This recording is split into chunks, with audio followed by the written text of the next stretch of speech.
أعوذ بالله من الشيطان الرجيم. بسم الله الرحمن الرحيم. ربنا إنك من تدخل النار فقد أخزيته وما للظالمين من أنصار. ربنا إننا سمعنا مناديا ينادي للإيمان أن آمنوا بربكم فآمنا.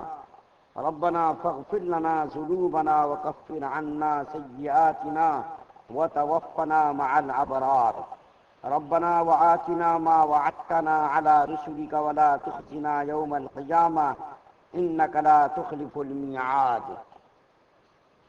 بے شبہ آپ جس کو دوزخ میں داخل کریں اس کو واقعی رسوا ہی کر دیا، اور ایسے بے انصافوں کا کوئی بھی ساتھ دینے والا نہیں۔ اے ہمارے پروردگار، ہم نے ایک پکارنے والے کو سنا کہ وہ ایمان لانے کے واسطے اعلان کر رہے ہیں کہ تم اپنے پروردگار پر ایمان لاؤ، سو ہم ایمان لے آئے۔ اے ہمارے پروردگار، پھر ہمارے گناہوں کو بھی معاف فرما دیجیے اور ہماری بدیوں کو بھی ہم سے ظاہر کر دیجیے اور ہم کو نیک لوگوں کے ساتھ موت دیجیے۔ اے ہمارے پروردگار، اور ہم کو وہ چیز بھی دیجیے جس کا ہم سے اپنے پیغمبروں کی معرفت آپ نے وعدہ فرمایا ہے، اور ہم کو قیامت کے روز رسوا نہ کیجیے۔ یقیناً آپ وعدہ خلافی نہیں کرتے۔ سورہ آل عمران کے آخری رکوع کی 192، 193، 194 تین آیات آپ کے سامنے پڑھی گئی ہے۔ ان تینوں آیات میں اللہ تعالیٰ نے ان عقل مندوں کا جس کا ذکر 191 نمبر کی آیت میں کیا گیا ہے۔ کل میں نے جو آپ کے سامنے ذکر کیا تھا کہ ایمان والے دعا کرتے ہیں کہ یا اللہ، تو نے یہ مخلوق اور یہ کائنات بے فائدہ بے غرض پیدا نہیں کیا، اور جو ہے آپ جو ہے ساری کائنات کے اندر جو چیزیں آپ نے پیدا کی ہیں ان تمام چیزوں کے اندر کچھ نہ کچھ فائدہ ہے، ہماری سمجھ میں آئے یا نہ آئے، تو آپ جو ہے ہم کو دوزخ کے عذاب سے بچا دیجیے۔ ایک دعا یہ کل نقل کی گئی تھی۔ آگے مزید کچھ دعاؤں کا ذکر ہے۔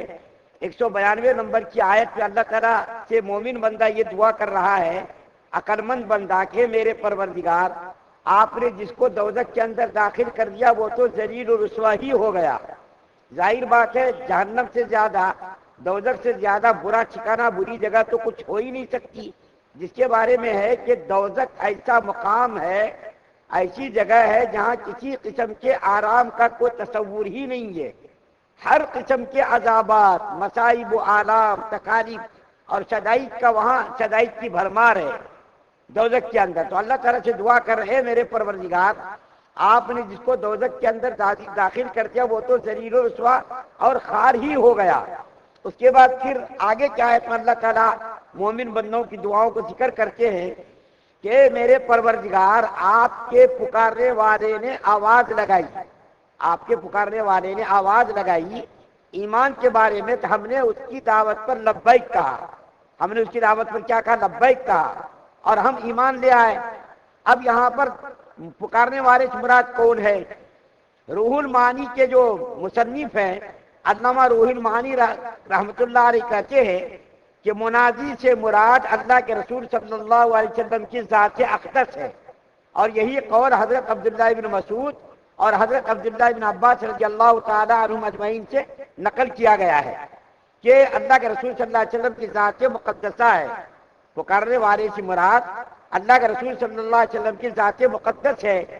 اور اس کے بعد لکھتے ہیں علامہ روح المعانی لکھتے ہیں کہ اس کے بعد کیا لکھتے ہیں کہ اگر چونکہ اللہ کے رسول صلی اللہ علیہ وسلم آخری نبی ہے اور ہمارے نبی صلی اللہ علیہ وسلم کے بعد اب کوئی دوسرا نبی آنے والا نہیں، کوئی دوسری شریعت، دوسری کتاب نازل ہونے والی نہیں، تو علامہ روح المعانی لکھتے ہیں کہ آپ کی بعثت کے بعد، آپ کی دنیا کے اندر تشریف آوری کے بعد اگر کوئی آدمی مسلمان نہیں ہوا تو وہ اس کا ذمہ دار ہے، چاہے وہ پہاڑوں میں ہو، چاہے غاروں میں ہو، چاہے کہیں بھی ہو، اس کے اوپر یہ ذمہ داری ہے کہ وہ تلاش حق کے بارے میں معلومات کرے اور اللہ کے رسول صلی اللہ علیہ وسلم کی لائی ہوئی شریعت پر وہ ایمان لائے۔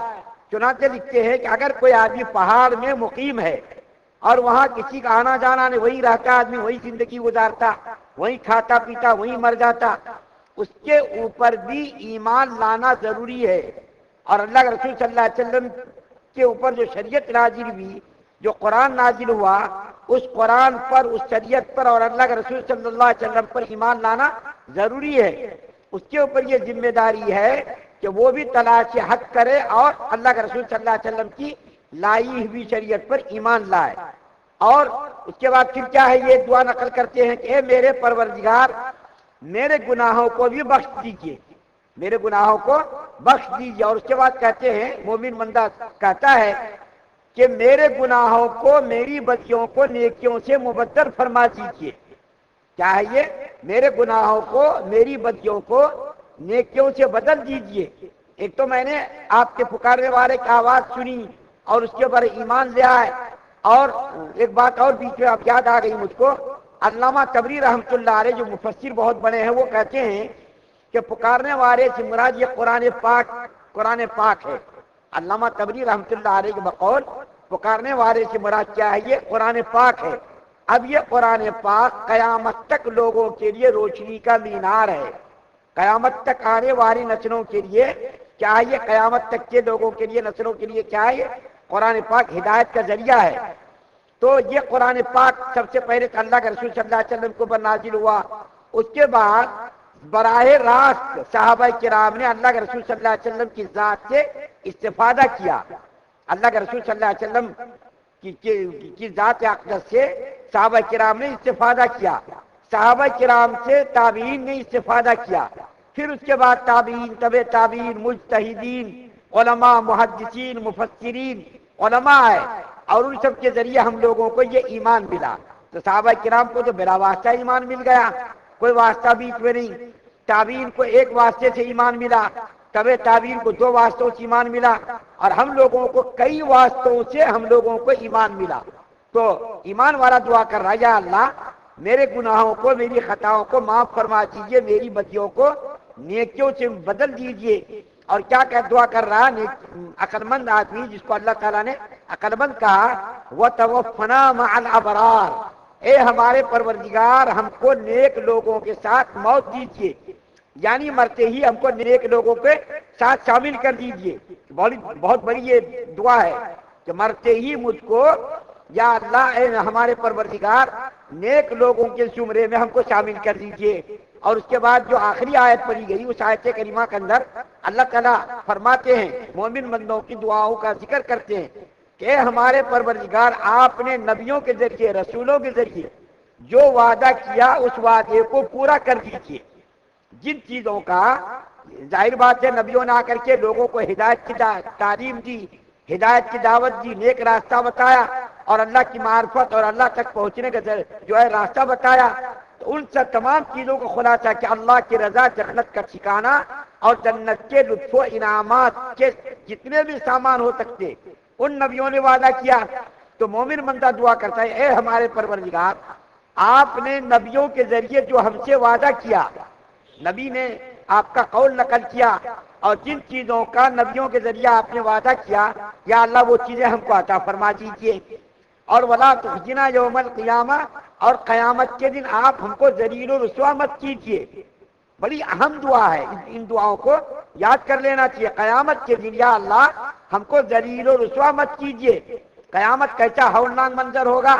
حضرت آدم علیہ السلام سے لے کر آج تک، اور آج سے لے کر قیامت تک کتنے انسان ہوں گے؟ ابھی تو 6 ارب انسان ہیں، کتنے ارب خرب انسان گزر چکے۔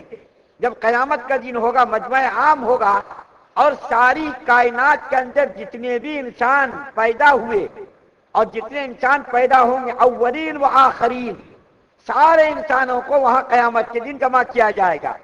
وہاں باپ بھی ہوگا، بیٹا بھی ہوگا، ماں بھی ہوگی، بیٹی بھی ہوگی، بہن بھی ہوں گی۔ چنانچہ علماء لکھتے ہیں کہ قیامت کے دن آدمی کے سامنے جب رسوائی کا سامان ہوگا، قیامت کے دن ذلت و رسوائی کا سامان آدمی دیکھے گا، اور خوف اور دہشت کے مارے نبیوں کو پر خوف اور دہشت تاری ہوگی۔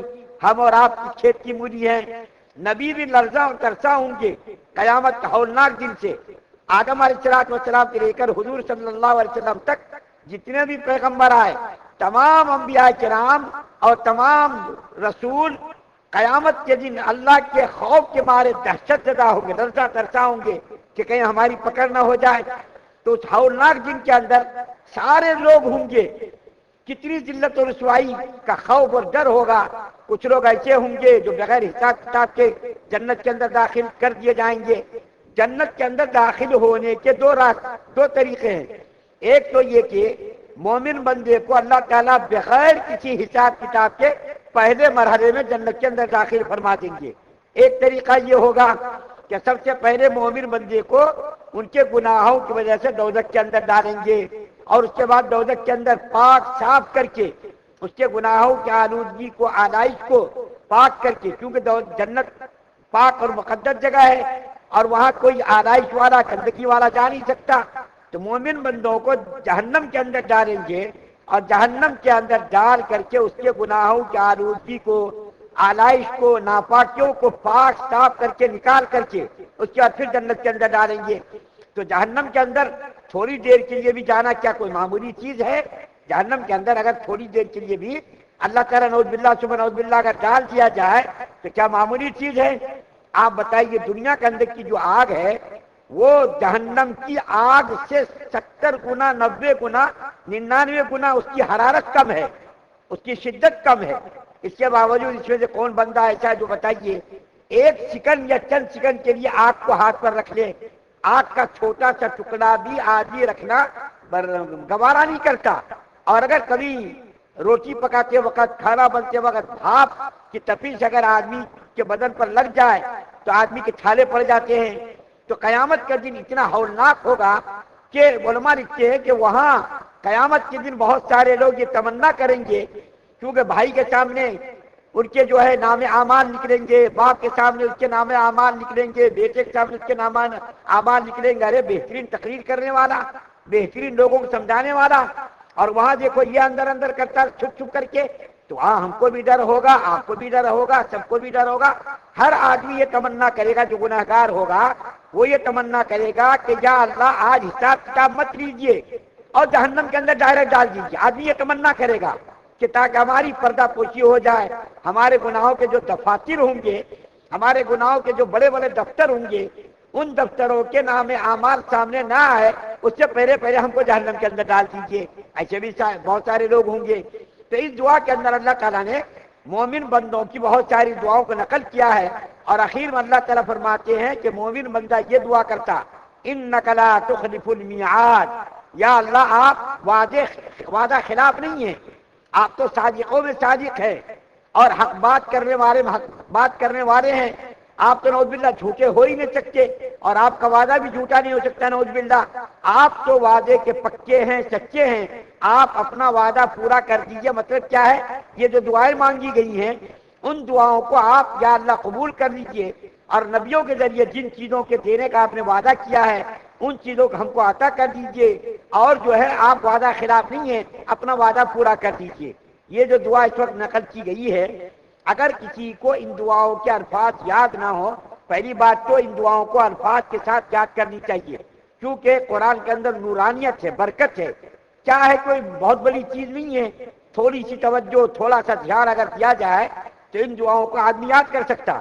لیکن اگر کسی کو یہ دعا عربی کے ساتھ یاد نہ ہو تو اس کا مفہوم بھی اپنی دعاؤں میں ذکر کر سکتا آدمی، اور کہہ سکتا یا اللہ آپ مجھ کو دوزخ سے بچا لیجیے، اور جو ہے آپ کے پکارنے والے نے آواز لگائی، ہم نے اس کے اوپر لبیک کہی اور ہم نے ایمان قبول کر لیا. ہمارے گناہ کم سے کم یہ تو کہہ سکتے ہمارے گناہوں کو بخش لیجیے، ہماری بدیوں کو نیکیوں سے بدل دیجیے، اور مرنے کے بعد ہم کو نیک لوگوں کے ساتھ شامل کر دیجیے. یا اللہ جن چیزوں کا تو نے نبیوں کے ذریعے وعدہ کیا ہے ان چیزوں کو ہم کو عطا فرما دیجیے، کیونکہ آپ وعدہ خلاف نہیں ہیں.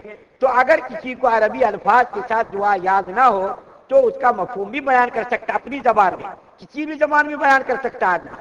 اللہ تعالیٰ سے دعا ہے کہ اللہ تعالیٰ ہم تمام مسلمانوں کو یہ جو دعائیں پڑھی گئی ہیں اور جو دعائیں اللہ تعالیٰ نے نقل کی ہیں، یا اللہ ہم تمام مسلمانوں کے حق میں قبول فرما لیجیے، اور عذاب دوزخ سے ہم سب لوگ کو محفوظ کر دیجیے، جنت کے اندر داخلہ مقدر فرمائیے، ایمان کامل نصیب فرمائیے. سبحان اللہ و بحمدہ، سبحانک اللہم و بحمدک، ونشہد ان لا الہ الا انت